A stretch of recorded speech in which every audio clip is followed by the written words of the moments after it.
మనమైతే ఇప్పుడు Karimnagar మహాపట్టణంలోని tower circle చౌరస్తా దగ్గర అయితే ఉన్నాం. సో ఇక్కడ చుట్టూ క్రౌడ్ చూసుకోవచ్చు, చాలా మంది వందల్లో కాదండి భక్తులు వేలల్లో లక్షల్లో వస్తున్నారు. చాలా మంది తరలి రావడం అయితే మనం ఇక్కడ గమనించవచ్చు. సో ఇదంతా కూడా క్రౌడ్ కరీంనగర్ లో సమీపంలో ఉన్న వినాయక మూర్తులంతా కూడా మానకొండ చెరువులో నిమజ్జనం చేయాలి అనుకునే యూత్ అసోసియేషన్ కావచ్చు, పిల్లలు పెద్దలు వృద్ధులు ప్రతి ఒక్కరైతే ఇక్కడికి వచ్చి ఈ భజన కార్యక్రమంలో అయితే పాల్గొనడం జరుగుతుంది. సో చాలా మంది అయితే ఇక్కడికి వచ్చేసారు.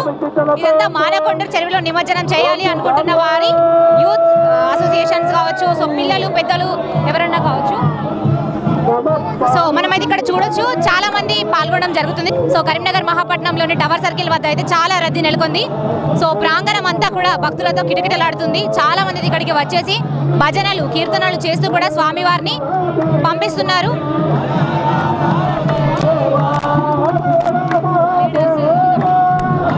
సో చాలా మంది లీడర్స్ అనుకోవచ్చు, సో కరీంనగర్ లో ముఖ్యమైన జాబ్ చేసే వాళ్ళు ప్రతి ఒక్కరు కూడా ఇక్కడికి అయితే రావడం జరుగుతుంది. అండ్ అలాగే ఇక్కడ వినాయక మూర్తులంతా కూడా టవర్ సర్కిల్ దగ్గర నుంచి అయితే టచ్ అయ్యి కంపల్సరీ వెళ్తారని అయితే మేము ఇక్కడ విన్నాము. సో ఇక్కడ టవర్ సర్కిల్ అనేది main land mark of the Karimnagar కాబట్టి చాలా మంది వినాయక మూర్తులు అయితే ఇక్కడ నుంచి తిరిగి వెళ్తారు. అలాగే అందుకోసమని ఇక్కడ చాలా రద్దీ నెలకొంది.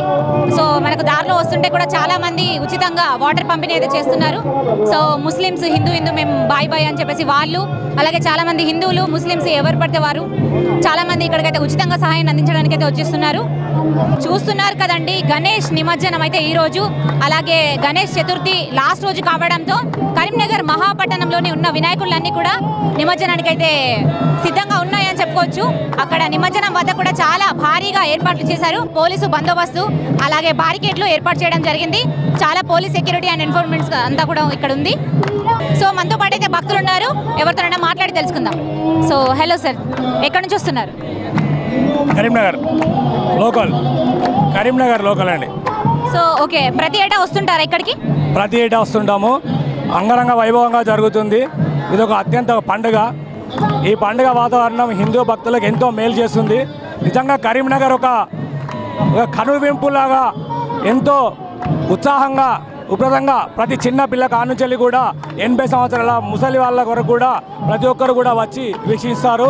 చాలా సంతోషంగా ఉంటుంది. ఇక్కడికి వస్తే చాలా హ్యాపీగా ఉంటుంది. కొంతమందితో మాట్లాడి తెలుసుకుందాం. సో ఈ గణేష్ నిమజ్జనం ఇందులో పాల్గొనడం మీకు ఎలా అనిపిస్తుంది? గణేష్ నిమజ్జనంలో పాల్గొనడం మా పూర్వజన్మ సుకృతం. ఇది హిందూ బంధువులకు హిందువుల ఐక్యత కోసం 100 సంవత్సరాల క్రితమే శ్రీ బాలా గంగాధర్ తిలక్ గారు హిందువుల ఐక్యత కోసం, హిందువులు అప్పుడు విచ్ఛిన్నమైతే గత పూర్వీకులు కొందరు బాబర్లు అక్బర్లు కొంతమంది రాజులు నిజాం రాజులు హిందువులలో ఐక్యత, హిందువుల కులాలలో అనైక్యత తీసుకొచ్చి కులాల విభజన తీసుకొచ్చి హిందువులను చీల్చితే అప్పుడు హిందువుల ఐక్యత కోసం శ్రీ బాలా గంగాధర్ తిలక్ గారు గణపతి ఉత్సవాలను తీసుకొచ్చాడు. ఈ గణపతి ఉత్సవాలతో హిందువులందరూ కూడా ప్రతి గ్రామంలో ప్రతి పట్టణంలో కూడా గణేశుని ప్రతిష్ఠించుకొని నవరాత్రులు 9 రోజులు కూడా నిత్యం పూజలు చేసుకొని రోజుకొక రకం పూజ చేసుకొని భక్తి శ్రద్ధలతో చాలా నిష్టగా పూజలు జరుపుకొని అల్లారముద్దుగా చిన్న పిల్ల పెద్ద అందరూ కూడా 9 రోజులు పూజలు జరుపుకొని నిమజ్జనం చేసుకుంటారు. ఈ పండుగలో పాల్గొనడం కూడా హిందూ బంధువులందరూ కూడా చాలా సంతోషం. కరీంనగర్ పట్టణంలో కూడా ఈ టవర్ సర్కిల్ కూడా చాలా ప్రాముఖ్యత ఉంది. ఈ టవర్ సర్కిల్లో 100 సంవత్సరాలు కూడా గణేష్ ఇక్కడ ప్రతిష్ఠిస్తారు. మొత్తం టౌన్లో ఉన్న గణేష్ అందరూ కూడా ఇక్కడికి వచ్చి ఇక్కడ భక్తి పడుతూ ఇక్కడ ప్రతిష్ఠించుకొని ఇక్కడ వారి కొబ్బరికాయతో వారి గణేషుని వద్ద కొబ్బరికాయ కొట్టి నిమజ్జనకి ఇక్కడ తరలి వెళ్తూ ఉంటాయి. ప్రతి కరీంనగర్ ప్రజలు కూడా పురపాలకులందరూ కూడా ఇక్కడ విచ్చేసి ఈ గణనాథుల ఆశీర్వాదం తీసుకుంటారు. సందర్భంగా మాకు చాలా ఆనందంగా ఉంది. ఇంకా ఐక్యత రావాలి. రానున్న రోజులలో కూడా గల్లీలో ఇంకా ఐక్యత పెంచి వినాయకులను పెంచి హిందువులందరూ కూడా సంఘటితమై ఐక్యంగా ఉండాలని చెప్పి గణేష్ను కోరుకుంటున్నాం. గణేష్ మహారాజ్కి. చాలా మంది భక్తులు అయితే ఉన్నారు, మహిళలు కూడా చాలా మంది పాల్గొంటున్నారు కాబట్టి ఒకసారి మాట్లాడి తెలుసుకుందాం. సో గణేష్ నిమజ్జనంలో ఇక్కడ ప్రతి ఏటా వస్తుంటారా? పాల్గొనడం మీకు ఎలా అనిపిస్తుంది? ప్రతి సంవత్సరం మేము ఇలాగే ఊరేగింపుతోని స్వామి భజనలు చేసుకుంటూ మేము వెళ్తాము. చాలా ఆనందంగా ఉంటుంది. 9 రోజులు గణపతిని ఆరాధించి స్వామి నిమజ్జనానికి అందరం భక్తి సమేతంగా వచ్చి భజనలు చేసుకుంటూ వెళ్తాం. చాలా ఆనందంగా ఉంటుంది. అందరు కుటుంబ సమేతంగా వచ్చి పండుగనైతే ధూమ్ధామ్గా ఎంజాయ్ చేసి వెళ్తారు. ఈ ఉత్సవాల్లో మీరు ప్రతి ఏటా వస్తుంటారా? ప్రతి సంవత్సరం వస్తుంటాము. ప్రతి సంవత్సరం ఈ విధంగానే భజనలు పాటలతోని దేవుని ఊరేగింపుగా తీసుకెళ్లి నిమజ్జనం చేస్తాం.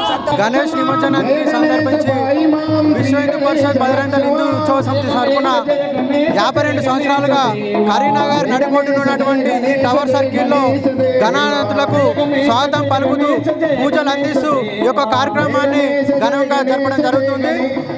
ఆ రోజు దేశానికి స్వాతంత్రం తీసుకురావడానికి లోకమాన్య బాలగంగాధర్ తిలక్ గారు ఈ యొక్క యువకులను ఏకం చేయడానికి గల్లీ గల్లీన హిందూ వినాయకుని యొక్క నవరాత్రులను ప్రారంభించి ఈరోజు దేశవ్యాప్తంగా ప్రతి ఒక్క గల్లీలో ఎంతో వైభవంగా ఈ యొక్క ఉత్సవాలు నిర్వహించుకుంటూ హిందూ యొక్క సంఘటన శక్తిని నిర్వహించడం జరుగుతుంది. విశ్వ హిందూ పరిషత్ యొక్క 61 సంవత్సరాలలో ఎన్నో పోరాటాలు చేస్తూ హిందూ ధర్మం కోసం బజరంగ్ దళ్ దేశవ్యాప్తంగా ఉన్నటువంటి యువతను మేల్కొల్తూ దేశ ధర్మ రక్షణ కోసం ప్రతి సంవత్సరం శారీరకంగా మానసికంగా తయారు చేస్తూ గోమాత రక్షణ కోసం హిందూ అమ్మాయిలను లవ్ జిహాద్ బారి నుండి రక్షించడానికి బజరంగ్ దళ్ కార్యకర్తలు దేశవ్యాప్తంగా హిందూ అమ్మాయిలను 13 లక్షల మందిని సంవత్సరానికి లవ్ జిహాద్ బారిన పడితే వారిని తిరిగి హిందూ ధర్మంలోకి తీసుకురావడానికి బజరంగ్ దళ్ పనిచేస్తుంది. అదేవిధంగా మొన్న జరిగినటువంటి పెహల్గాంలోని ఉగ్రవాదుల దాడిలో కూడా కేవలం హిందువులనే పక్క ప్రణాళిక ప్రకారం టార్గెట్ చేసి హిందూ సమాజాన్ని విచ్ఛిన్నం చేసే విధంగా కుట్రలు పంతున్నాయి. ఈ యొక్క సమాజాన్ని రక్షించే విధంగా బజరంగ్ దళ్ ఎన్నో కార్యక్రమాలను నిర్వహిస్తూ దేశంలోని యువకులను మేల్కొల్తూ అఖండ భారత నిర్మాణమే లక్ష్యంగా ఈ యొక్క కార్యక్రమాల ద్వారా యువకులను మేల్కొల్తుంది.